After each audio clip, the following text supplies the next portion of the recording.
Assalamualaikum warahmatullahi wabarakatuh. Halo anak-anak kelas 3, apa kabar? Jumpa lagi sama Ibu Tiwi. Kali ini kita masih belajar di tema 2, subtema 4. Baiklah anak-anak, mari kita buka di halaman 161. Nah, di sini mari kita amati gambar berikut. Mari kita baca sama-sama teksnya. Made senang membantu paman merawat ayam piaraannya. Paman sangat menyayangi ayam peliharaannya. Setiap hari, paman memberi makan, juga bisa memberi minum. Ini kita cari aja nak ya, udah double. Made juga rajin membantu paman membersihkan kandang ayam.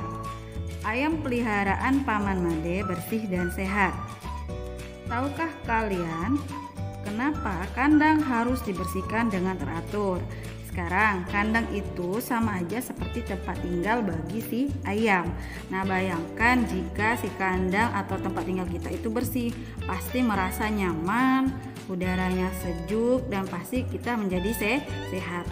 Sama seperti ayam, kalau kandangnya dibersihkan secara teratur, maka ayam akan menjadi sehat dan terbebas dari penyakit maupun virus. Adapun penyakit ayam itu seperti virus flu burung. Makanya kita harus bersihkan secara teratur ya.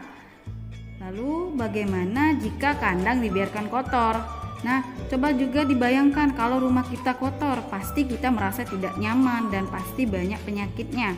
Sama seperti kandang ayam. Kalau kandangnya kotor, maka si ayam menjadi tidak nyaman dan menjadi sakit ya. Dia menjadi sakit, bisa juga menjadi terjangkit berbagai macam penyakit, virus dan sebagainya. Mari anak-anak kita buka di halaman 162. Di sini ada cara merawat ayam petelur. Ayam petelur itu adalah ayam yang menghasilkan telur. Biasanya pada ayam betina yang dewasa. Nah, mengapa kita harus merawat ayam petelur itu? Supaya dapat menghasilkan telur yang banyak ya. Untuk lebih jelasnya cara merawat ayam petelur, kita baca poin 1, 2, 3, dan 4. Baca ya, supaya bisa menjawab pertanyaan di halaman berikutnya. Bagaimana anak-anak, sudah dibaca ya? Mari kita jawab soal nomor 1. Bagaimana cara memindahkan anak ayam dari kotak pengiriman? Mari kita lihat teksnya tadi, poinnya tadi nak ya. Oke, ternyata jawabannya ada di poin kedua. Ya, dengan cara mengangkat anak ayam dengan perlahan dan hati-hati dari kotak pengiriman serta letakkan di kandang yang hangat. Itu jawaban di nomor 1. Lalu ada soal nomor 2. Mengapa ayam harus dipindahkan dengan perlahan dan hati-hati? Nah, jawabannya ada pada poin di nomor 2 juga. Ya, supaya si ayam tidak terluka atau tidak melukai ayam tadi nak, bahkan tidak membuatnya menjadi cacat. Nah, lalu soal nomor 3. Bagaimana harusnya kandang untuk anak ayam? Ternyata jawabannya di mana? Iya benar, di nomor 1, poin ke-1. Kandang anak ayam harus dalam keadaan kering. Peralatannya harus bersih, seperti tempat makanannya, dan harus disediakan air untuk minum, serta suhu juga harus tepat ya. Terus lanjut di nomor 4. Alat apa yang digunakan untuk menghangatkan suhu kandang? Iya, jawabannya adalah lampu penghangat suhu. Itu jawabannya di nomor 4. Nomor yang terakhir, soal terakhir, kapan alat itu bisa dilepas? Ya, kira-kira kita setelah baca tadi ada di poin ke-4 nak ya. Kira-kira sekitar 3 minggu. Mari kita tulis kira-kira sekitar 3 minggu. inilah jawabannya dari soal yang atau teks yang sudah kita baca ya. Oke, kita lanjutkan di halaman 166. Nah, ayam itu selain telur yang dimanfaatkan, ternyata dagingnya juga bisa dimanfaatkan, yaitu sebagai makanan olahan. Contohnya bisa bakso ataupun sosis. Mari kita lihat contoh berikut. Nah, di sini ada sebuah gambar. Sebelumnya pasti kalau udah dijelaskan di video berikutnya oleh Ibu Rindi, nak ya, udah jelaskan mengenai pecahan. Nah, di sini Ibu jelaskan sedikit saja untuk mengulang kembali. Nah, di sini ada satu buah sosis. Satu buah sosis ini dipotong menjadi 3 bagian yang sama besar. Maka bentuk pecahannya ditulis menjadi satu buah sosis per 3 bagian yang dipotong tadi. Maka dibaca 1/3. Nah, ada contoh lain. Nah, contoh lain ini kita menggunakan gambar. Di sini ada soal 3/6. Nah, 3/6 yang untuk membuat gambar kita lihat penyebut yang di bawah, nak. Berapapun itu maka itu adalah bagian kotaknya. Misal nih, ada 1/5 berarti 5 kotak, 1/6 berarti 6 kotak, atau 10/20 berarti 20 kotak. Nah, sekarang di soal ini adalah 3/6, maka kotak yang kita buat ada 6 bagian ya. Terus 3 ini apa fungsinya? Ini adalah yang akan kita arsir atau kita warnai. Terserah mau yang mana. Ya, bisa yang kotak sebelah kiri atau mau selanjutnya sebelah yang di tengah dan mungkin di bawahnya. Nah, maka kotak ini adalah bentuk pecahan dari 3/6. 3 yang diarsir dan 6 bagian kotak yang sama besar. Oke. Nah, untuk pernyataannya berarti dia 3 bagian dari 6 bagian yang sama besar. Oke. Paham? Mari kita lihat contoh soal di halaman 168.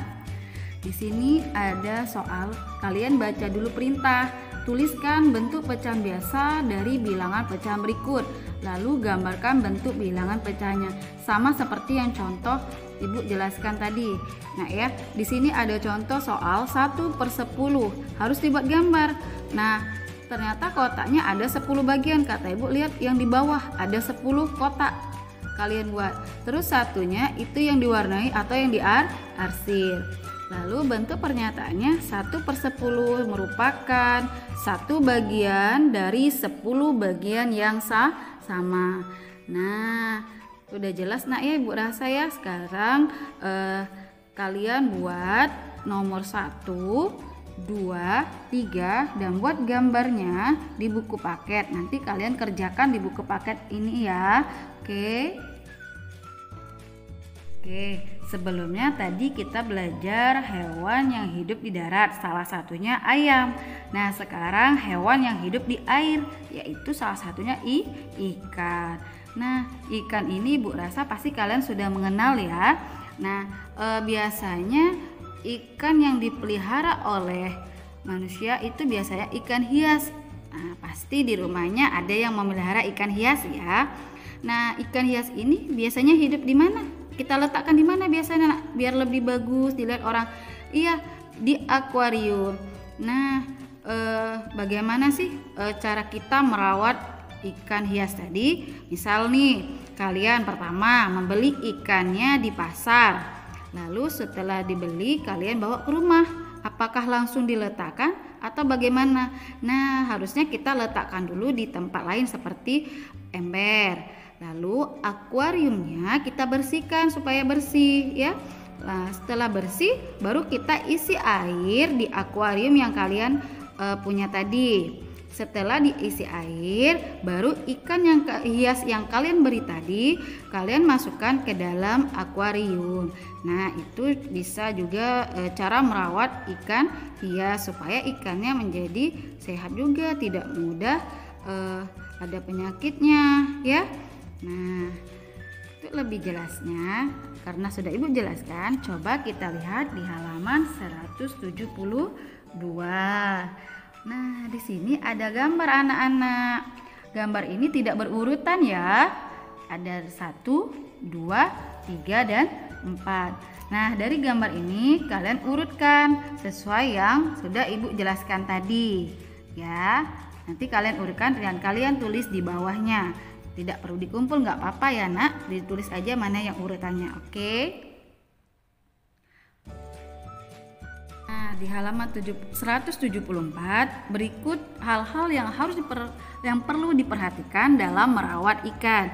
Ada 5 poin. Nanti kalian catat di rumah ya. Boleh di buku catatan tematiknya atau di buku sini juga nggak apa-apa. Yang penting kalian catat ya. Nah, tadi kita sudah belajar mengenai ikan hias. Sekarang ikan itu bisa juga dijadikan sebagai lauk pauk, nak. Nah, yang kalian makan itu bisa ya jadi lauk pauk. Nah, diperoleh dari mana sih ikan itu? Kalian udah tahu belum? Iya, ikan itu ditangkap oleh nelayan. Nelayan itu menangkapnya di laut. Nah, si nelayan ini itu termasuk suatu pekerjaan, nak. Pekerjaan atau nama lainnya itu profesi. Banyak sekali profesi yang ada di sekitar kita. Misal ada yang menjadi dokter, ada yang menjadi guru, atau mungkin menjadi polisi dan sebagainya. Itu adalah profesi. Nah, mari kita jawab sama-sama gambar berikut. Nah, di sini udah dijawab. Gambar berikut adalah seorang nelayan profesinya. Tugasnya apa, nak? Menangkap ikan. Lalu di gambar berikutnya ini adalah juru parkir atau nama lainnya jukir. Iya, tugasnya mengatur kendaraan yang keluar masuk ke tempat parkir.